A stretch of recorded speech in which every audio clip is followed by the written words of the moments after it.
The Norman City Council rejects a resolution with the Oklahoma Turnpike Authority. We'll have results from Tuesday's election, and ONG customers can expect to see a rate increase. Details coming up on the KGOU AM News Brief for Wednesday, August 28th. I'm McDaniels. Oklahoma City residents voted to increase the hotel tax rate after 20 years without a change. OPMX's Louisa Clausen has more on how the extra funds will be used. Starting October 1st, hotel bills will look slightly different. Oklahoma City residents voted to pass a hotel tax increase, raising the rate almost 4%. 3/4 of the funds will go to our tourism promotion. Oklahoma City Mayor David Holt says the increase will improve the resources used to our tourism. I think this really represents the maturation of our tourism industry, something that barely existed here 40 years ago.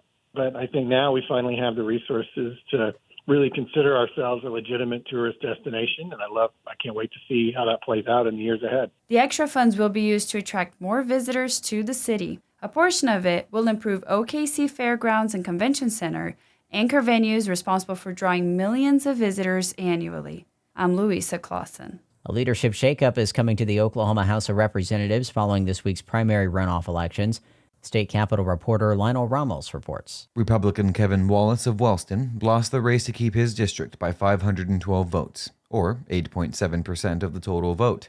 The winner, Chandler Republican Jim Shaw, also beat Wallace in the June primaries by just 200 votes, setting the stage for his victory. Without a Democratic challenger in the general election, Shaw takes the seat. His victory over the 10-year incumbent means disrupting fiscal leadership in the House, as Wallace served as the Chamber Appropriations and Budget Committee chair, the position responsible for state budget negotiations with Senate leadership and the governor's office is among the most influential roles in the State House. Whoever replaces Wallace in that job will have the power to set the House's fiscal priorities. The House Republican Caucus will hold an internal vote to select the next committee chair at the start of the next legislative session. I'm Lionel Ramos. See more election results at our website, kgou.org. Switching gears, the Norman City Council voted to reject a proposed resolution with the Oklahoma Turnpike Authority after postponing their decision earlier this month. Our own Hannah France has this update. The Norman City Council voted unanimously to reject its proposed resolution with the OTA on Tuesday following weeks of public outcry. Like in previous meetings, anti-turnpike advocates filled the chamber to voice their opposition to the OTA's planned construction through Norman city limits, citing concerns over potentially negative environmental impacts and the loss of hundreds of homes. The stress level already for the people that are affected, could be affected, might be affected, eventually affected, is crushing. The council also voted to send a proposed resolution that would place a moratorium on issuing permits for certain large projects to the Community Planning and Transportation Committee, which meets next on September 26. I'm Hannah France. The average Oklahoma natural gas customer's monthly bill will increase by about $1.30 after the Oklahoma Corporation Commission voted to approve a rate hike.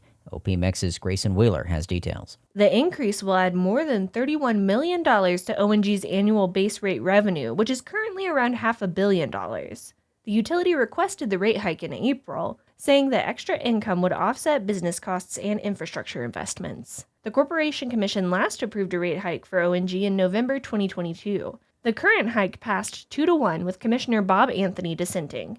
Anthony says he doesn't believe the proceeding fully complied with state ethics laws due to Commissioner Todd Hyatt's participation in the, quote, appearance of impropriety. Hyatt was recently accused of sexual misconduct at an out-of-state conference.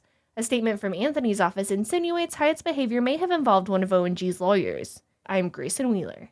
Expect some changes at Will Rogers World Airport in Oklahoma City. The OKC City Council approved a new name for the airport on Tuesday.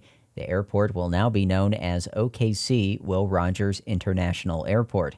The new name will become visible across the airport in the coming months, along with destination and terminal enhancements. The Oklahoma City Airport Trust says the airport is the busiest commercial airport in the state. You'll find more news at our website, kgou.org, and on the KGOU PM News Brief podcast. New from the Embedded podcast. Female athletes have always needed grit and talent.